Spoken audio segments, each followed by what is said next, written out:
Thank you all for joining. I am recording this, so if you want a copy afterwards, let me know. And so I'll just talk a little bit about my experiences with Zoom so far. So I participated in one of the motif poetries, The House is Open. If any of you haven't seen that, they're actually doing a great job of using the meeting function. And I participated in that as a performer, and I was pleasantly surprised at how much I actually enjoyed performing in this context. Now, the advantage, oh, that's totally fine, Joe, don't worry about it. We'll probably go until about 5, but thank you for letting me know. Everyone, you can use that chat function again. So I was pleasantly surprised as a performer about how much I enjoyed that experience and performing to a camera. It probably helps that I'm a clown, so there is a certain heightenedness to the way that I perform and was performing. But also the good thing about a meeting is that you can actually see some of the audience, and the audience can see each other's chats, and in gallery view can see each other. So I think for something that is a cabaret style, I did another cabaret last weekend, and for something that is a cabaret style, a Zoom meeting works really well. And that's essentially because as long as you have someone kind of stage managing as the host of the meeting, and that's usually easiest if they actually have their video off, then you can bring people in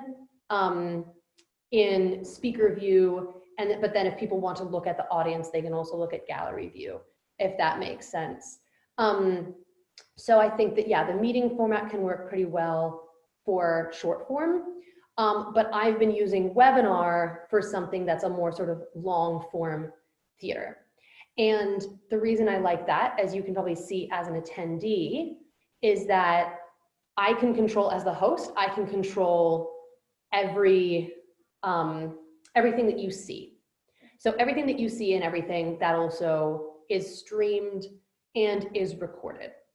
So you can have people register as an attendee, and they'll come straight into this format with their video off and not even having their off video be visible. You may have noticed that in a meeting, if your video is off, you can still show up with a little video off icon, and that just isn't my preference. So webinar is an add-on to Zoom. So it does cost extra money, and I think that it's worth it for creating this kind of more professional look. It also, when attendees join, they're automatically muted as well as their video off. And if you host a meeting where people are just kind of joining and coming in automatically, often, I mean, as a host, you can set up the meeting so that their video and mic are automatically off, but at any time during that meeting, they can then turn on their microphone, which you might not want. Like if you're trying to have a scene or you're trying to have someone do a 5-minute, cabaret bit, and some random audience member, maybe not even realizing what they're doing, turns on their audio, and then suddenly you're hearing this ambient noise of someone chatting, it can be really distracting. So webinar kind of helps control that and helps keep the sort of audience performance separation. Again, if you don't want that separation, like if it's a cabaret style thing, then meeting can be really great. Okay, so if you decide to use webinar, some things that I have discovered.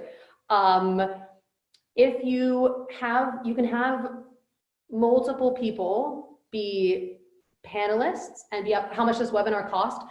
It costs about $40 a month.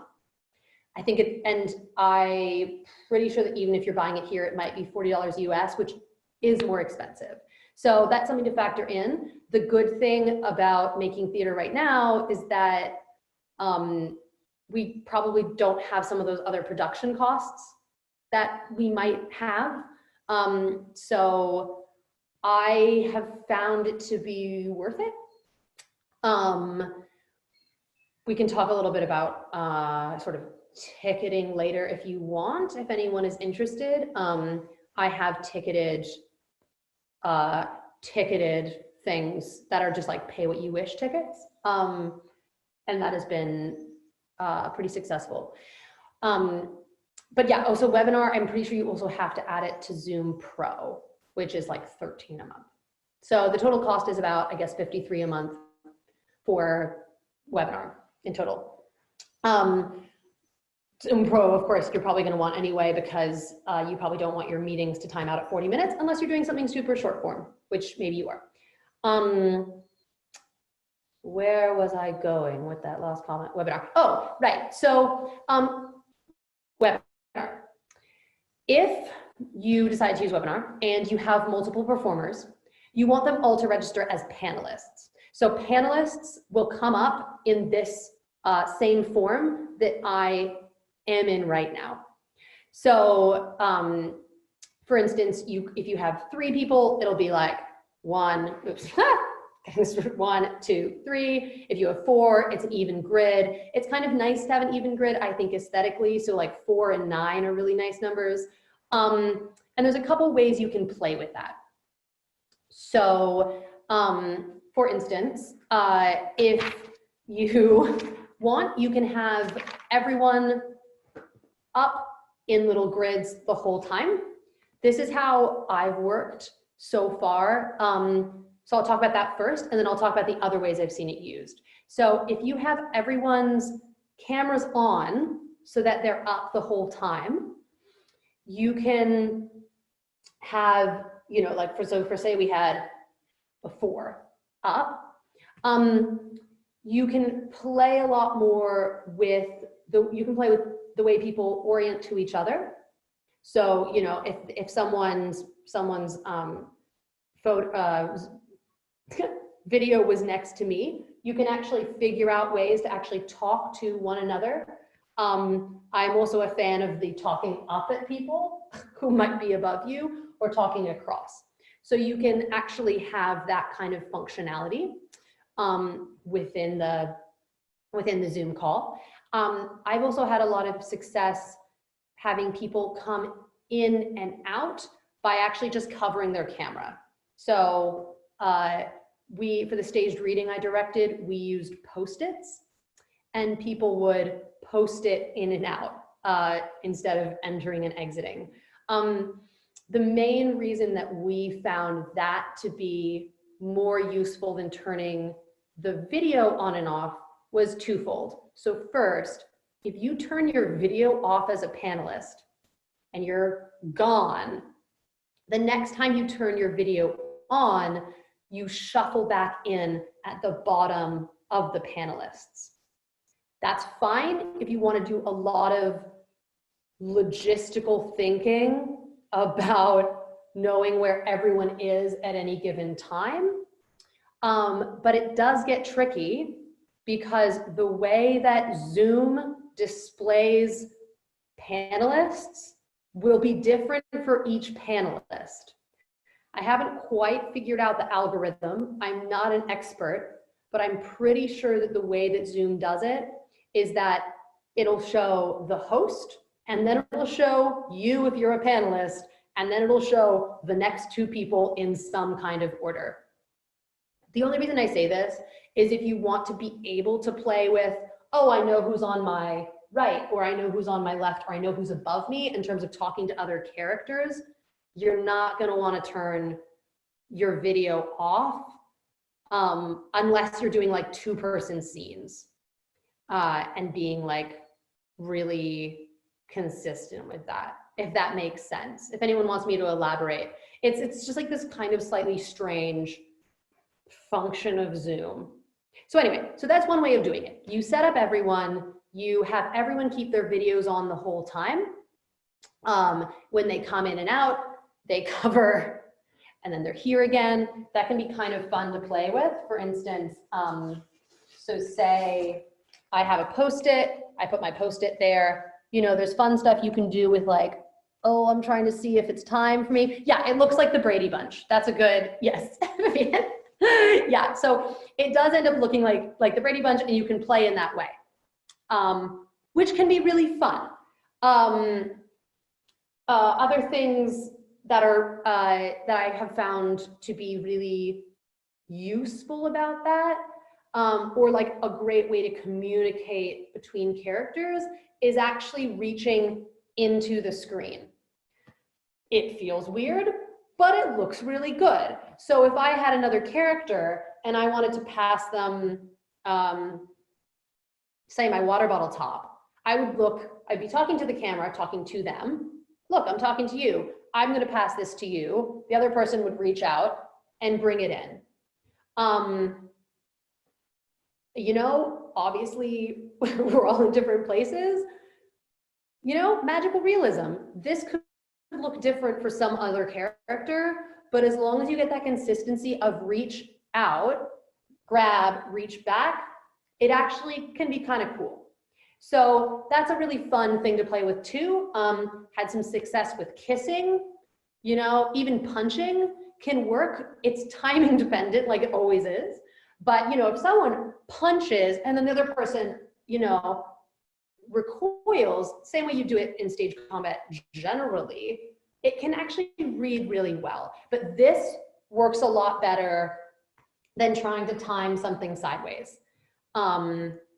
I've definitely done some, we're having a conversation, and it can look really cool, especially in that it kind of breaks the expectations of Zoom.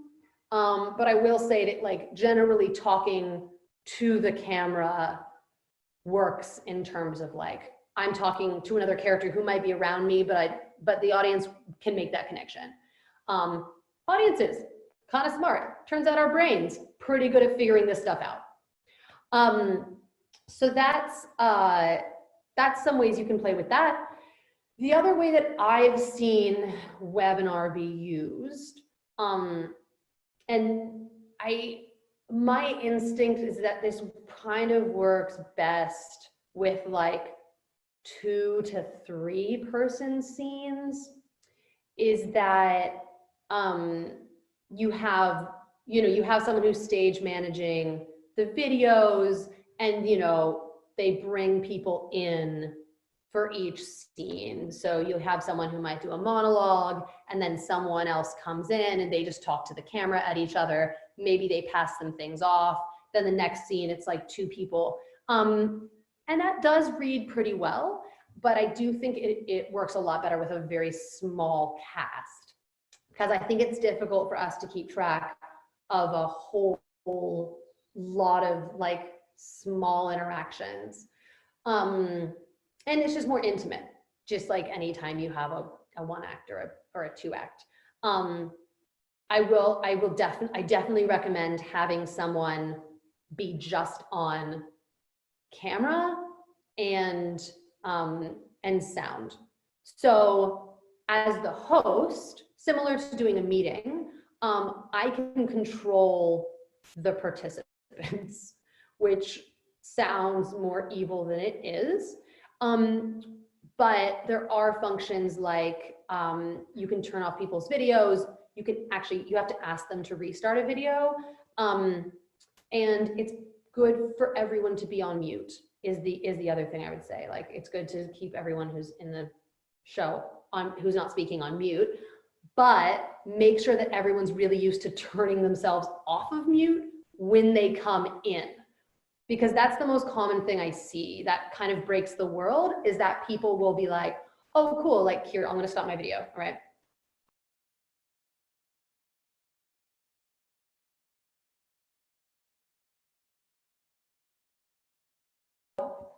I forgot my mute, right? And that just, it doesn't, it happens a lot. And the good thing about having someone who is essentially a stage manager, who's also the host of the meeting, is that they can be watching and typing to people. They can type in the chat as well, you know, like your scene's coming up, whatever. They can kind of have that stage managery thing going on with their video off and muted. Yeah, so those are some things. What else did I have? Oh, make sure you sound check really, really intensely. Yeah, you can definitely play music over Zoom. And I think Zoom is actually getting better at playing music, or the music function is improving. But it works better. It definitely works better for people who have a like a professional music setup. Just like anytime people are playing music, if they have a professional music setup that goes into their computer in a proper way with good audio, that is going to sound a lot better. But you will still just really, I'd say, over check things like microphone, how far people need to be. The video, if you want to be nitpicky about it, it also looks different if someone is zooming in from a phone versus a computer. If I was zooming in from a phone right now, especially if there are other panelists, there would be black bars on the side. It's not hugely distracting, but, oh, thank you, Bridget. But it does, it can distract. So just sound check a lot, I would say. Just generally. Oh, someone asked a question. Yes, there's also the Q&A function. Oh, does the dedicated host/stage manager not perform? And did you say the host does or doesn't have their own sound or video on, or switches in between? Yes. So I would have a dedicated host or stage manager who's not performing. You could perform as well, but it can be a little bit distracting. And the host does have their own sound and video controls. They can be off. So when I turned my video off just before, I turned my video off and I muted myself. But if I wanted to be a disembodied voice, I could turn my video off and still be talking to you. So, if your stage manager wanted to be able to be a disembodied voice, could be a fun way to do a ghost. Bethany, does that answer your question?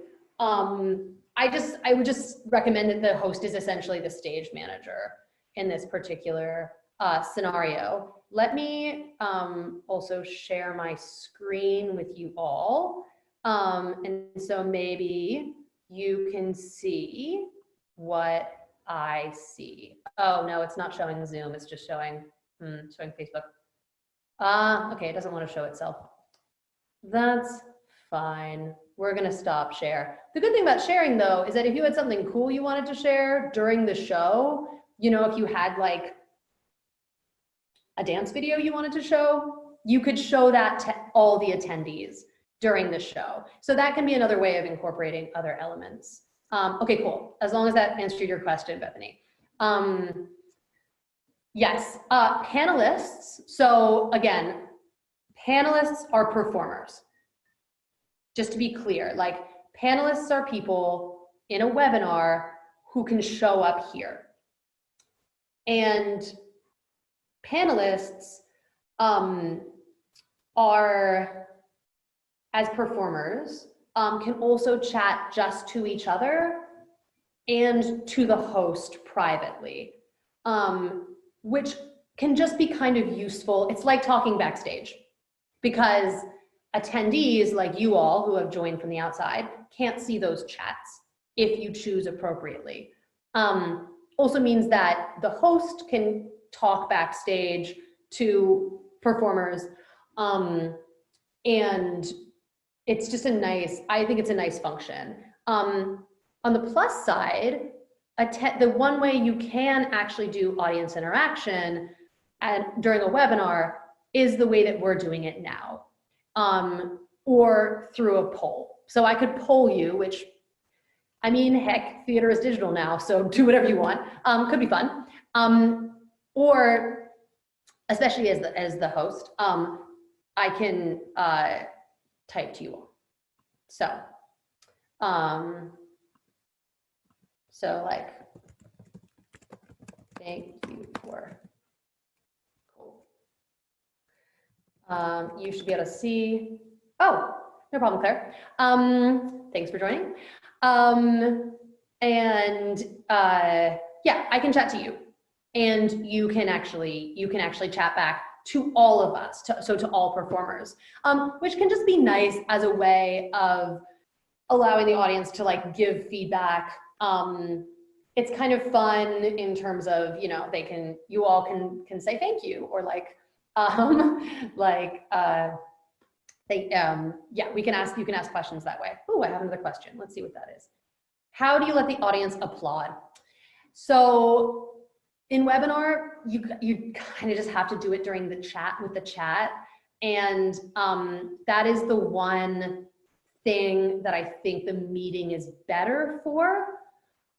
Although it is also the way that you keep there from being audio interference from audiences who don't know how to control their own mute button.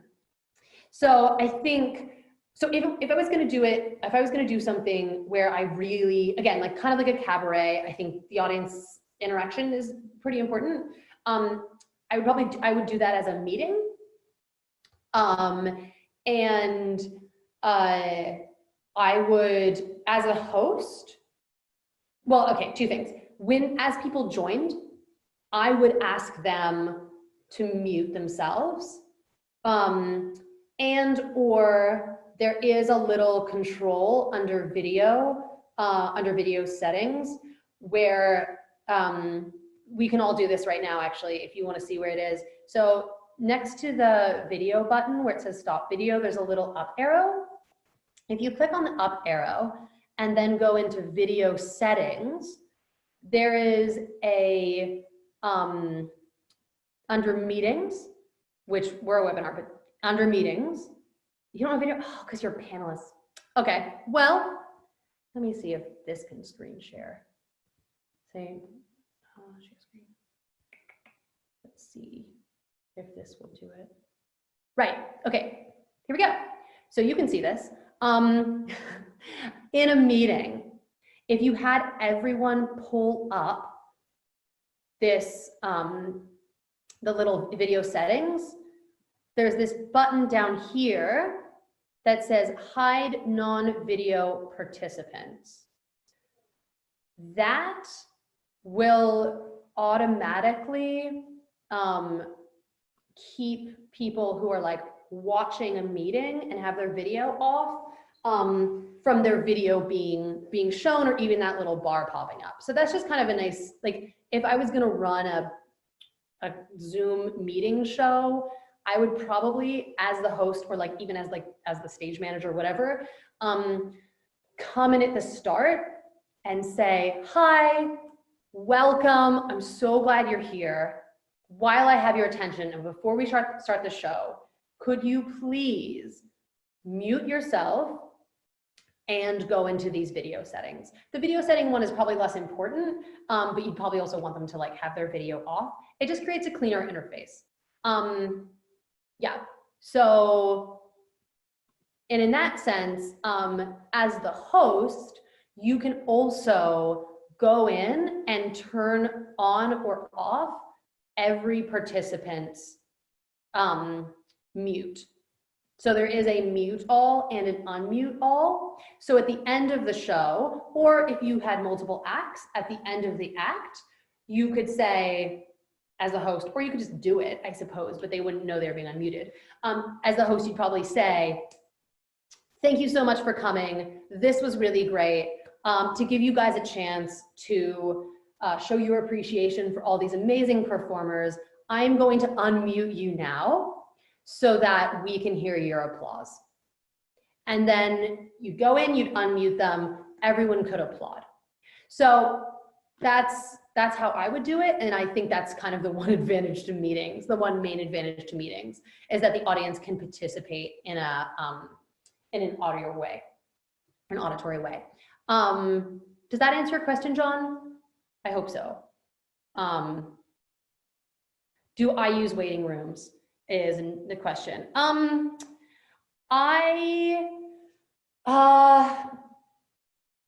I don't for webinar, because with webinar, you ask people to pre-register. And that, at least in my experience, because you can either have to approve people who want to watch. So this is kind of getting into that thing of like, people crash Zoom meetings, people crash, have been crashing. I don't know how easy it would be to crash a webinar, but people have been crashing things on Zoom, right? And just like trolling people, and it's not very nice. Which is what waiting room is. So waiting room essentially means that as the host, you need to admit every person who wants to join the meeting.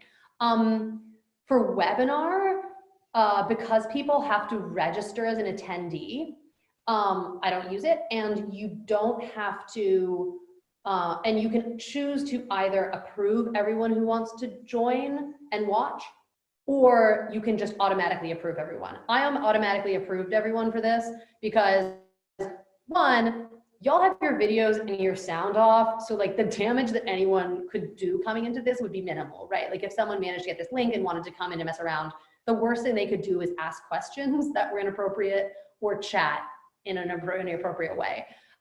They couldn't, you know, be talking over me.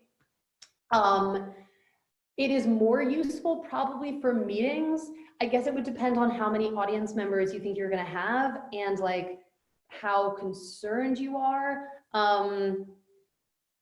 It is an automatic setting now because this stuff has been happening. I think that's the main thing to keep in mind, is that like, unless you like unselect it, now waiting room is enabled.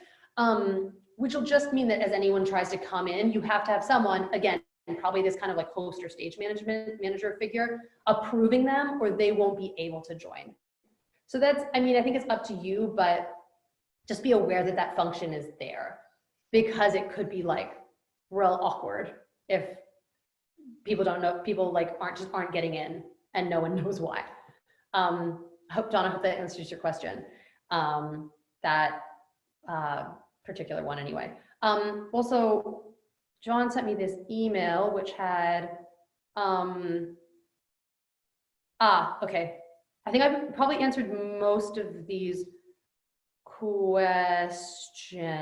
Is it possible to record the video to show those whose video is on rather than just the speaker? Good thing to know about recording. So, recordings automatically go to speaker view, but I believe that there is a way of setting it so that it's like host view rather than speaker view. I haven't done that myself, but I know what you're talking about because we recorded this staged reading that I directed, and like the entire time it was in gallery, it was like streaming in gallery view. And then afterwards we looked at the recording and it was like, oh, this is all speaker view. Which, yeah, that's definitely, it would have been best to see in gallery view. Yes, yeah. So I don't know if you can turn that off, but it's good to know that that is the default. The thing that I would say, if you do stream it, it will stream gallery. It streams essentially what the host sees. Which is the same thing that you guys are seeing, what I see, which is, it would be gallery view or speaker view or whatever. I think I did see a setting for that though, John. So I would just have a look at like, if you go into recording, maybe I can do that now really quickly. If you go into the recording section, which is where you can, you know, see all the recordings that you've done, there might be something in there. Let's see, maybe I can find it. Maybe we can all figure this out together. Recordings, okay.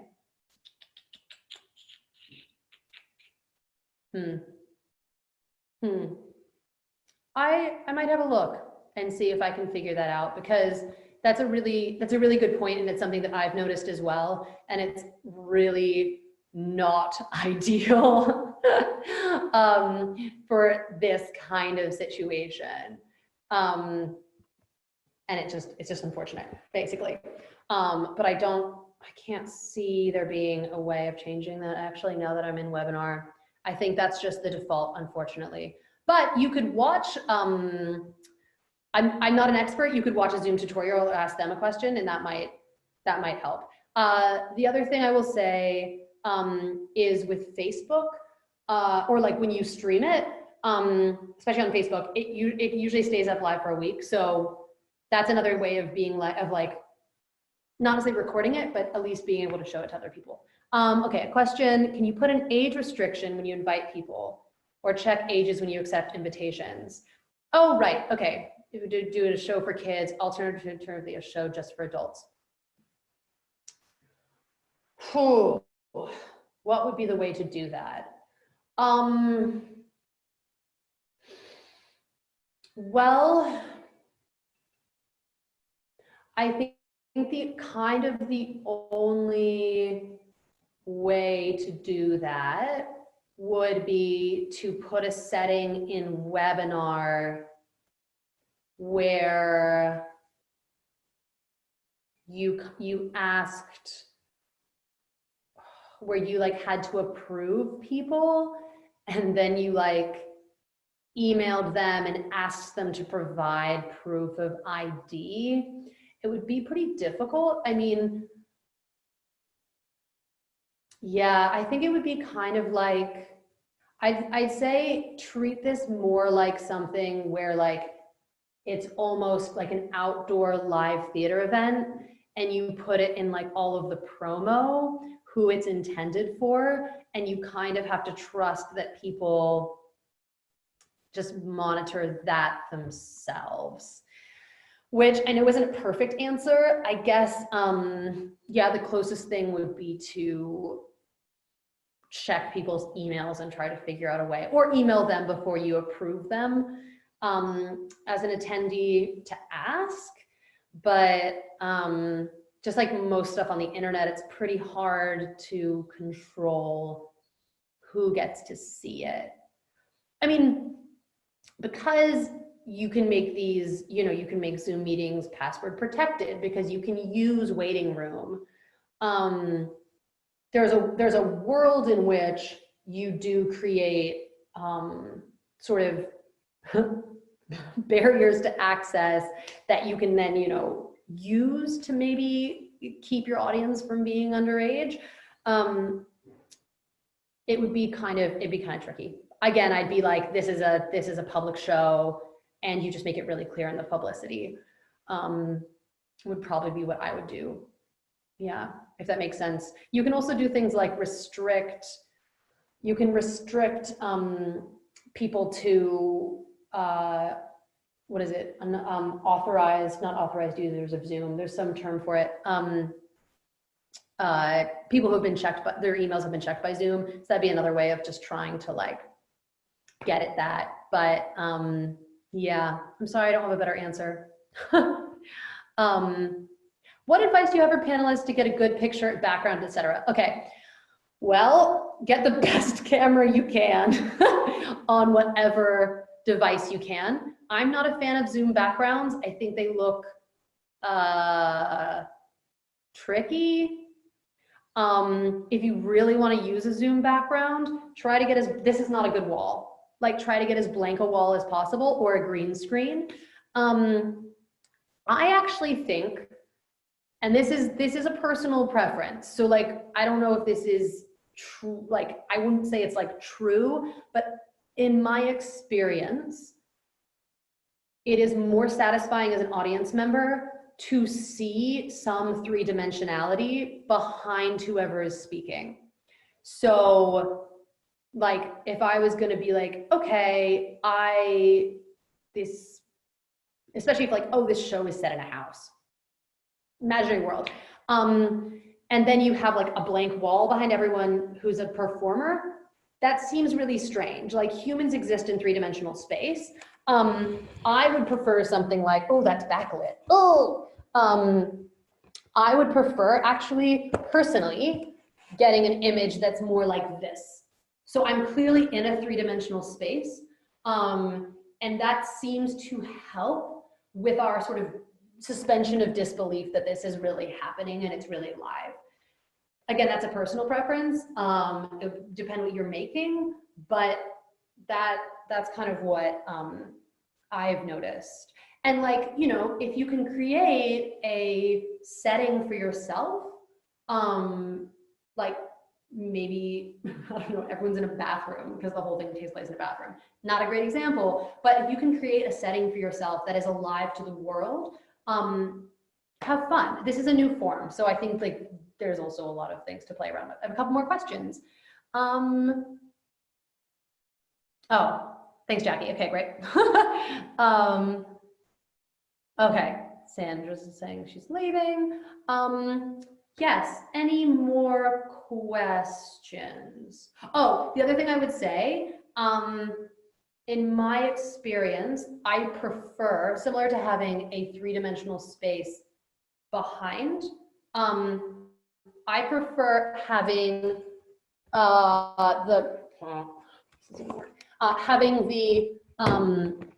if possible, having the people who are participating actually stand so that like you can see more of their body language. They don't have to be this far away, but I think there is something about being able to move your spine that actually creates more of a sense of a performance rather than, you know, I'm sitting at a desk. Again, personal preference, but I'm just sharing all the things that I've discovered and hopefully it's useful. So yeah, that's some of my tips. Probably also don't wander around and carry your computer like I'm doing, although that is an interesting way to change space, right? Like we know these things are movable. Maybe that's something to incorporate. There's lots of things to play with. The other thing to play with, I think as well, is like not only, you know, if I'm positioning in and out, like how do I enter or, oh, that doesn't work as well, but enter, but also, you know, how do I leave? Instead of just like walking, do I, you know, fall? Things to play with. The frame is really interesting, I think, in terms of it's so clearly delineated when you're on and when you're not on. Is there anything else?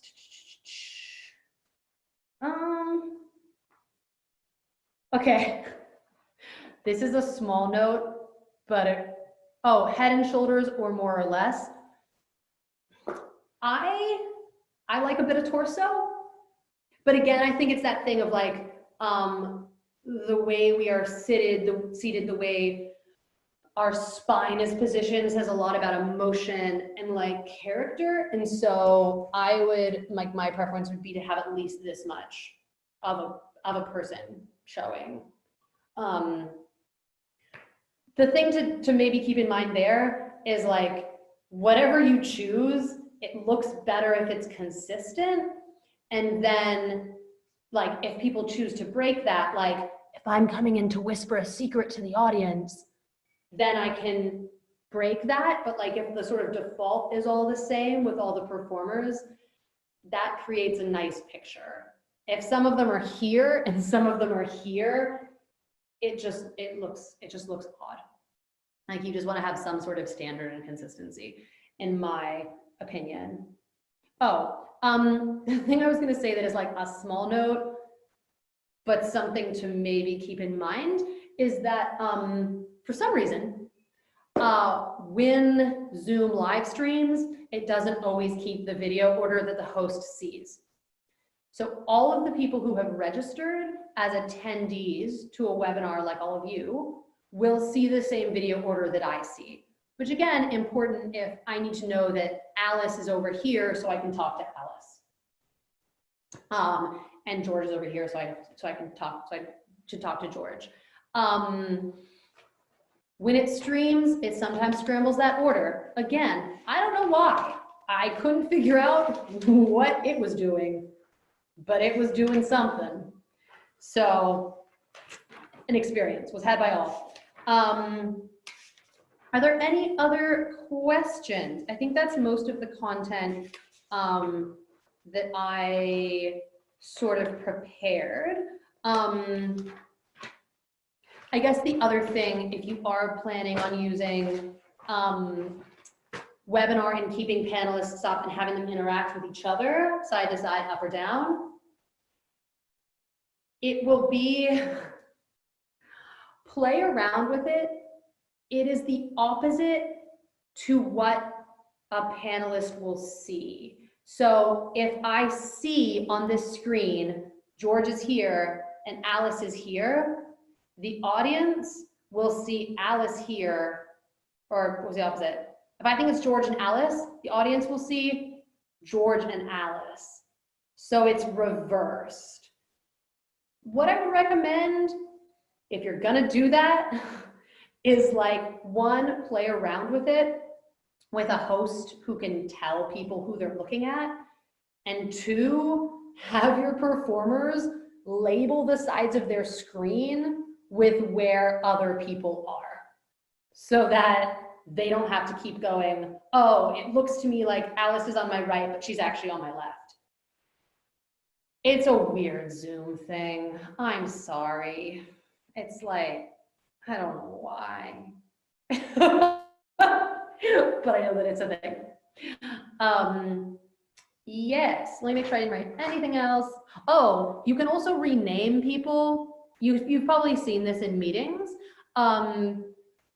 You can rename people in meetings as the host.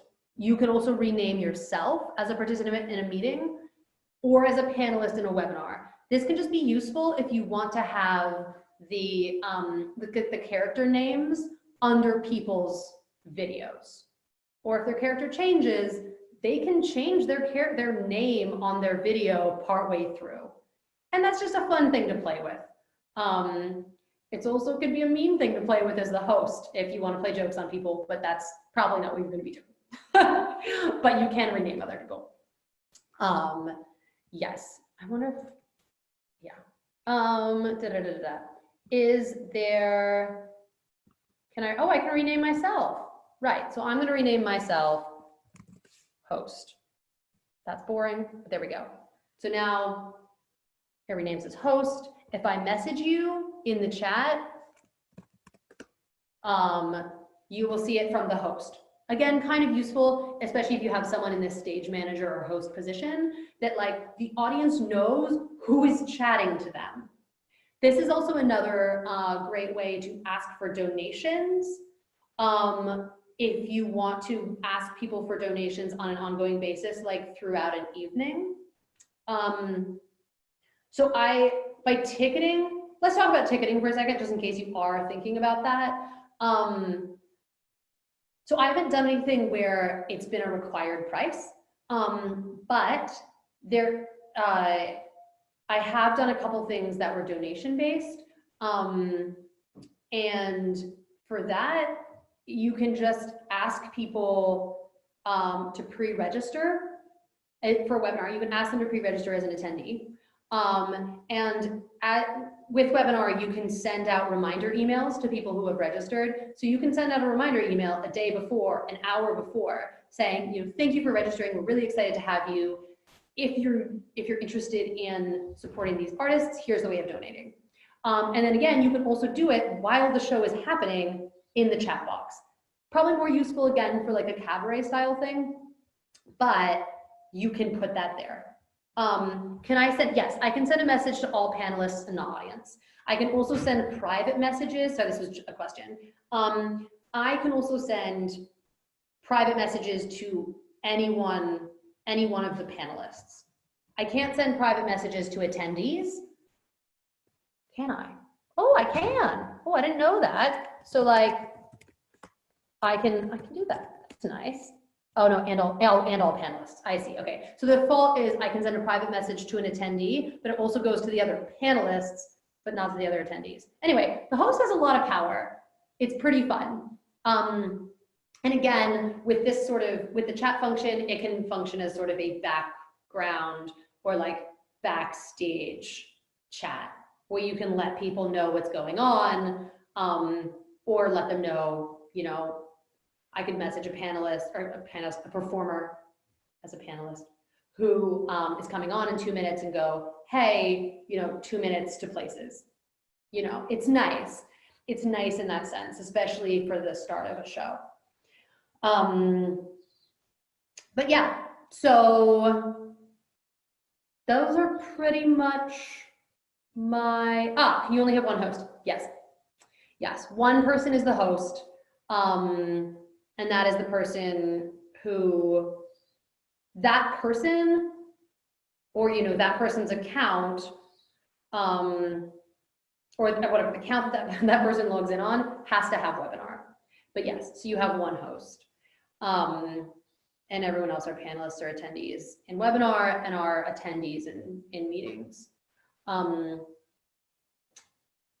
It might be possible, you can play around with this. I know that, so one thing that is something else I haven't actually played with in a performance context, but I know is possible.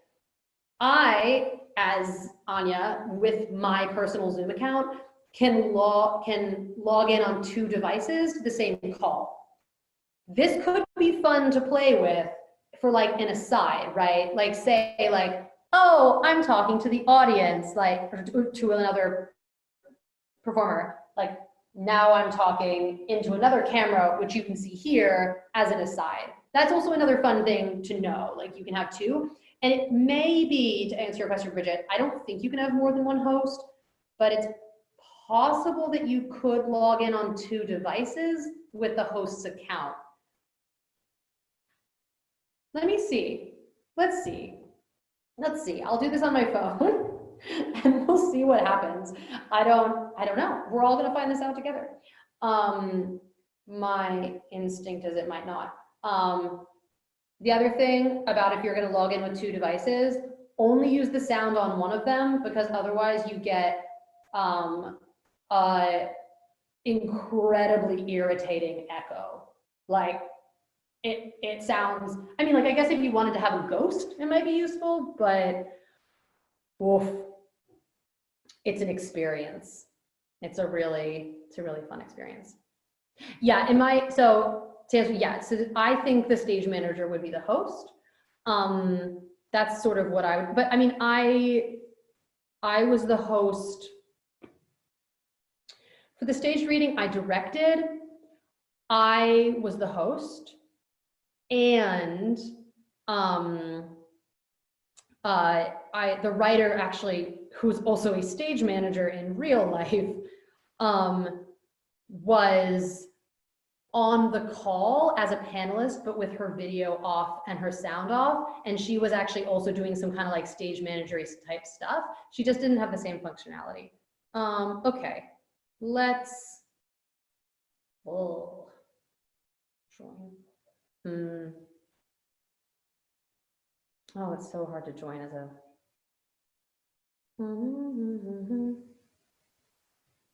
this might not happen right now. I might not be able to figure out this webinar situation. This one? Ooh, this is rough. I don't think I'm gonna be able to answer that question right now, but John shares that he thinks you can share a second camera as the host, which would follow with what you can do in other situations.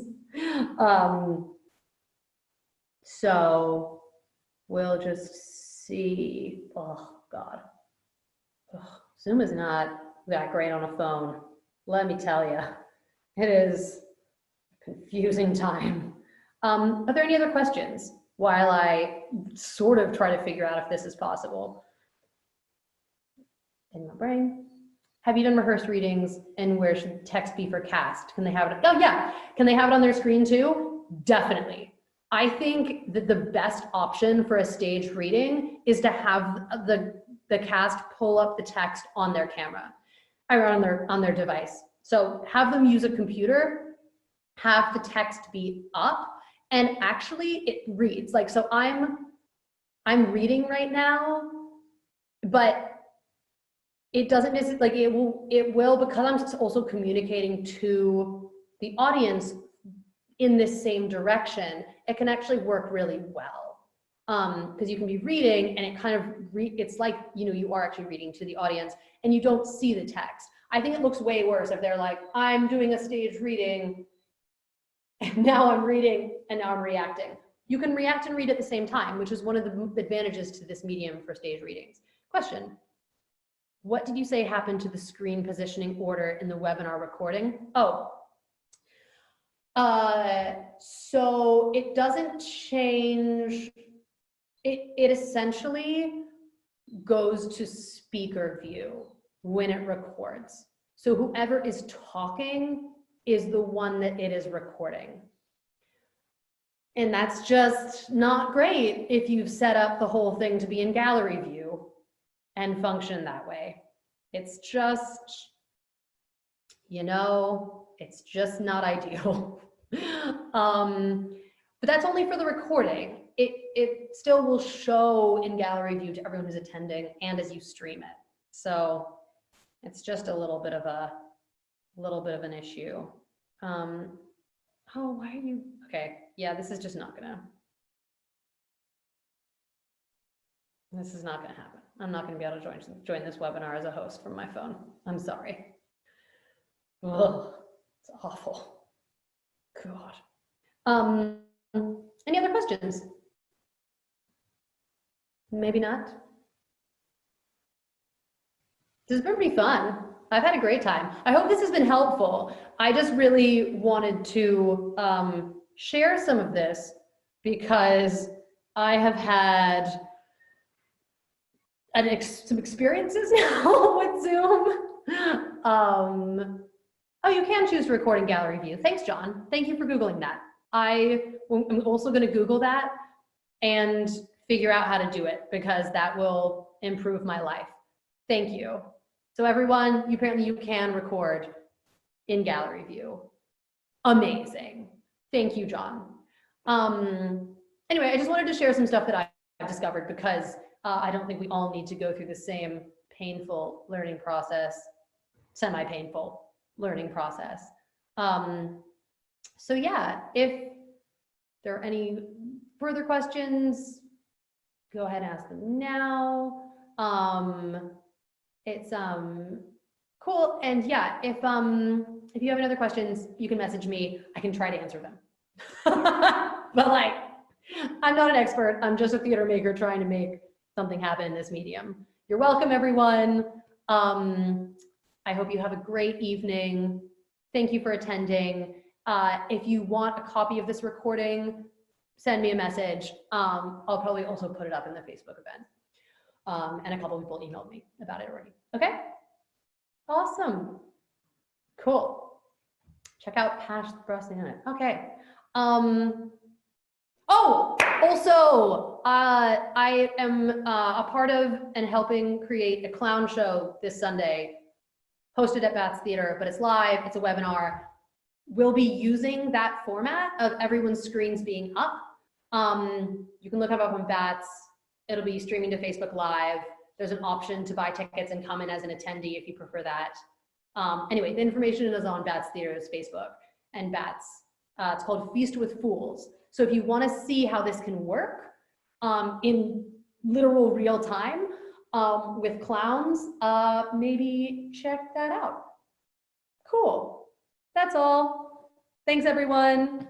Have I seen what Massive Theater have done with this? Yeah, I attended their forum this week. They're doing some really cool stuff. They've definitely done some really interesting work. I would check out their videos as well, actually. That's a really good point, Vivian, thank you. I think they're slowly releasing, they put them out on DramaNet, but they've done some really cool devising videos with their young people, and it is really awesome. So those are some great examples too of what can be done and like how to creatively use this frame and this framework and this weird situation that we're all in. Oh, who would have thought? Cool. Okay, well, I'm probably gonna end this meeting now. Oh, that's the other host. You can actually end the meeting for everyone rather than just leave. So I realized I should have said this earlier. The other thing to maybe think about is like, if you want to have an after party, set up a separate Zoom so you can end your meeting so the audience don't come with you, or have it with the audience, but maybe set up another meeting so that they can go and like have an after party afterwards. Anyway, that's the last thing. We're not gonna have an after party, but I have enjoyed this time with you. Have a great evening. Bye everyone.